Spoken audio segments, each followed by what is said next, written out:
سلام مشاهدي الكرام، اش اخباركم؟ كلشي مزيان؟ تتمنى كلشي يكون بخير وعلى خير. اليوم مع وصفه جديده سهله واقتصاديه.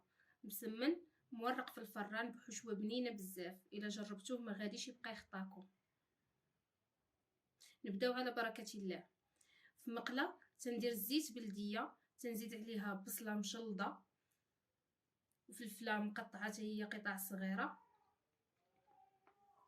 تنحركوهم حتى تيدبالوا لينا. مني تدبال لينا تنزيد الكبده ديال الدجاج مغسوله مزيان بالملحه والحامض.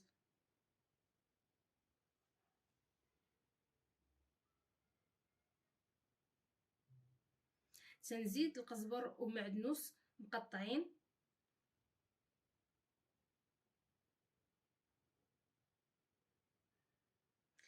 وهنايا غادي نزيد التوابل: ملح، ابزار، كمون، سودانيه اختياريه، الخرقوم، سكينجبير، تحميره وقزبر يابس.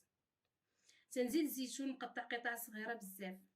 تنخلط كلشي ونخليه يتشحر حتى تيطيب لينا.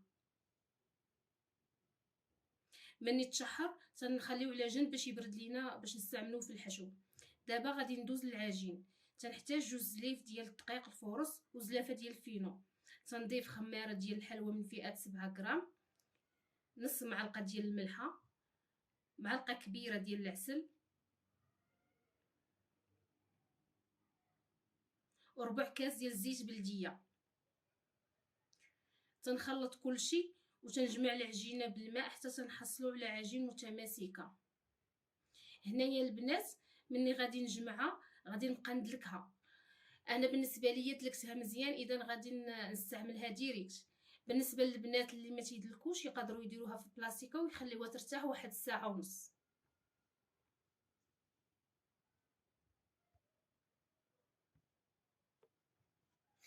كما تتشوفوا البنات هنا العجينه عطاتني الطوع. دابا غادي نشكلها كويرات باش ندير المسمن عادي اللي مولفين تنديرو المسمن مربع.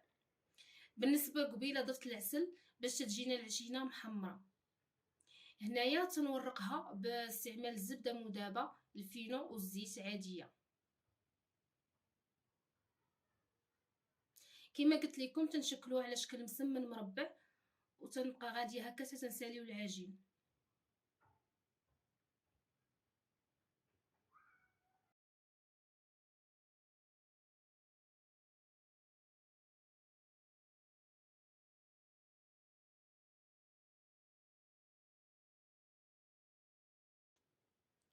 مني سالينا العجينه ديالنا تنبدا باول مسمنه حتى تكون تلقات كتر.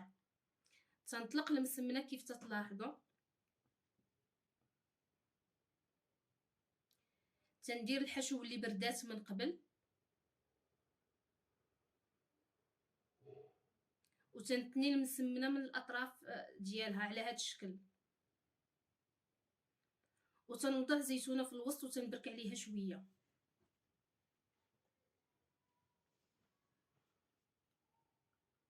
تنوضعوها في اللاطه اللي غتدخل لنا الفرن وتنبقاو مستمرين حتى تنساليو المسمن كامل.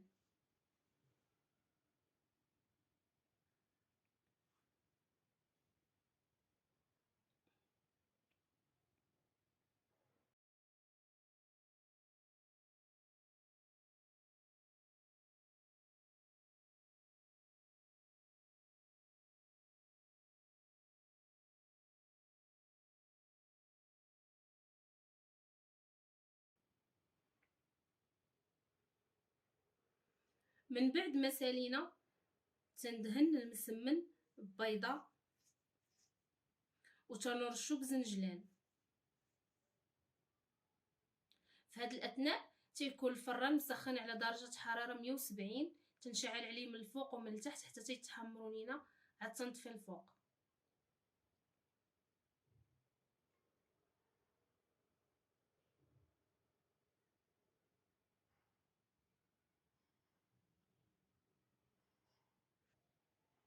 ومن بعد ما خرجنا المسمن من الفران هذه هي النتيجه اللي حصلنا عليها.